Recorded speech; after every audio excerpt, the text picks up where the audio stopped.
Salut tout le monde. Allez, une nouvelle petite vidéo, ça fait longtemps. Et si vous êtes ici, c'est que le mot bardane vous a titillé, que ça vous intéresse. Donc je vais vous montrer 2-3 choses.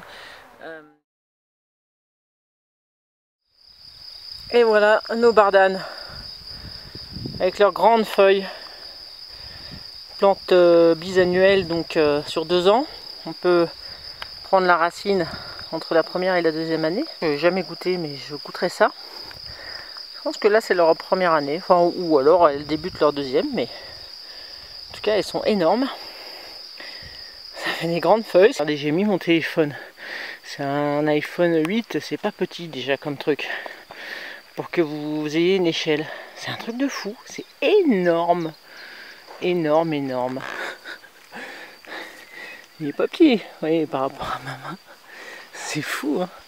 Elles sont énormes ces feuilles. Ça c'est celle de la dernière. Donc comme je dis souvent, là c'est... Ça c'est grâce à ça que le velcro a été inventé. Et avec vos enfants, vous en ramassez, vous faites des jeux de fléchettes sur un tissu. C'est très bien. Moi je dis, ça c'est de la big feuille. Et puis si jamais il se met à pleuvoir et que vous n'avez pas de chapeau, moi je dis que c'est vachement pratique quand même.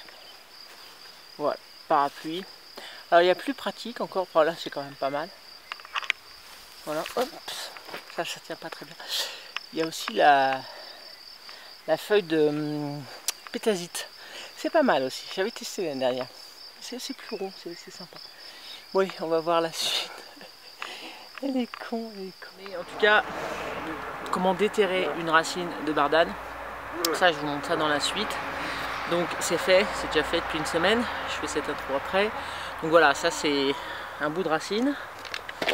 Voilà, je me suis fait mon stock. Donc vous verrez comment j'ai déterré. Donc c'est comestible, on peut manger les crus. Pas mauvais. Voilà. Non, c'est la première année qu'il faut la déterrer entre l'automne et la fin de l'hiver. Bon après, en hiver, bon courage, hein, parce que si la terre est dure, gelée, vous n'y arriverez pas. Voilà. Et donc la deuxième année, elle fait sa tige principale, ses fleurs, ses fruits, et elle meurt. C'est une plante bisannuelle. Bref, pas trop de blabla, de toute façon je vous mettrai des liens pour plus du blabla sur le côté technique de la plante, médicinale, etc. Parce que, bon voilà, je lis des choses, mais c'est pas... Je suis pas spécialisé là-dedans en fait. Je peux vous dire 2-3 choses, mais c'est tout. Oh, c'est beau le soleil. Ça c'est une bardane de deuxième année que je viens de cueillir. Donc les fruits sont tombés et tout va mourir. Mais comme les fruits sont tombés, théoriquement, je pourrais avoir une autre pousse cette année, au printemps, etc., etc. Et le cycle continue comme ça. Donc là, je vais vous montrer déjà celle que j'ai juste là. J'en ai trouvé une en première année. Et on dirait que je parle d'études. Elle est en première année et on voit encore à peu près bien sa feuille. Donc au début, ça fait une rosette de feuilles en fait. Hein. Il n'y a pas de tige principale. Et je me répète, mais voilà, premier hiver, il y a tout qui, on voit plus rien, il n'y a que la racine et là elle prend en énergie pas possible pour justement la future tige, les futures fleurs et les futurs fruits. C'est pour ça qu'après c'est pas la peine de la récupérer la deuxième année parce qu'elle a tout donné et elle est toute petite, elle est toute fibreuse.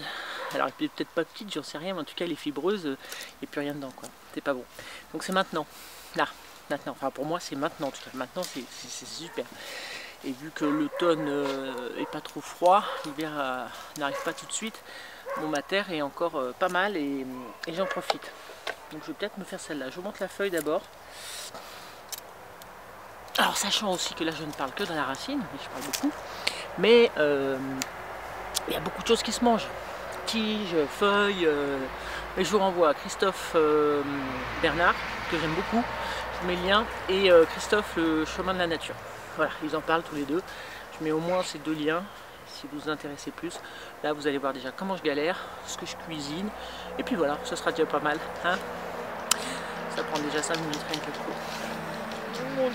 Donc voilà, celle-là, c'est donc une deuxième de première année qui me reste. Est-ce que je retente de la racine? Je vais voir, mais c'est juste pour vous montrer que la feuille est très très grande. Bon, là elle commence à être un petit peu fatiguée, mais donc les pétioles se mangent. Ça, encore une fois, je vous donne les liens. Mes petits bouts de racines, ben, je vous laisse voir la suite, ma petite galère de déterrage. Alors ici on a de la bardane. Avant que tout se barre, je vais essayer de récupérer la racine. C'est parti.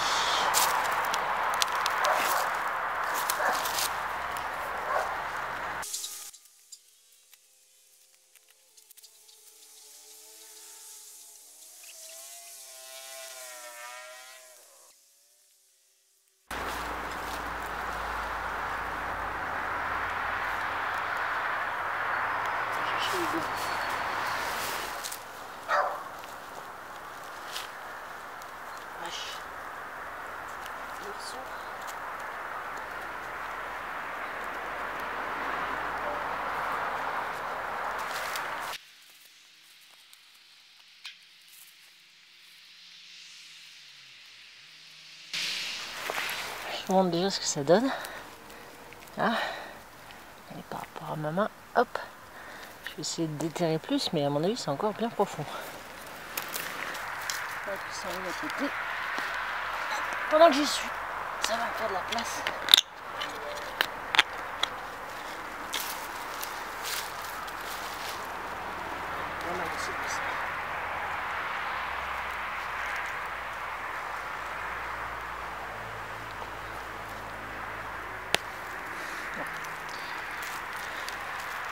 J'aurais pu en avoir plus, mais c'est déjà pas mal. Hop.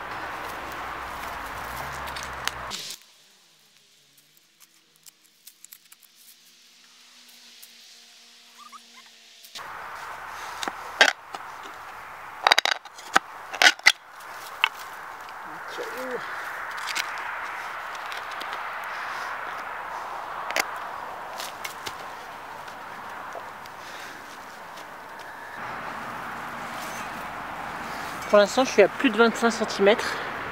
Ouais, si, 25 cm à peu près. D'accord, donc la racine, elle fait 25 cm de haut. Donc là, j'ai pris la petite pelle. Puis je fais vraiment le tour. Si je ne l'ai pas en entier, c'est pas grave. Parce que c'est vraiment super profond, super gros. C'est pas une racine de pissenlit là. Hein. Oh punaise. Impressionnant. Ah, il y a des vers de terre, c'est bien. Je ne veux pas vous couper la tête.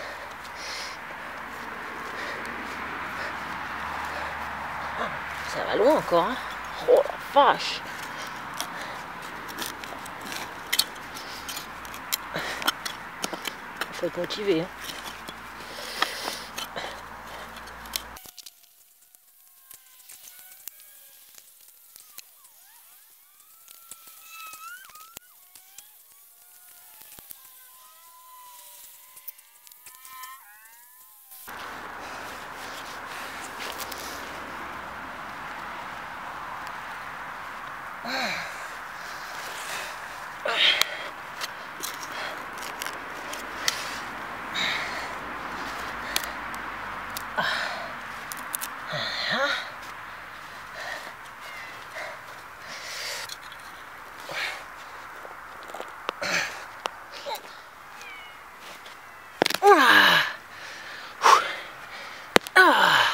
Punaise.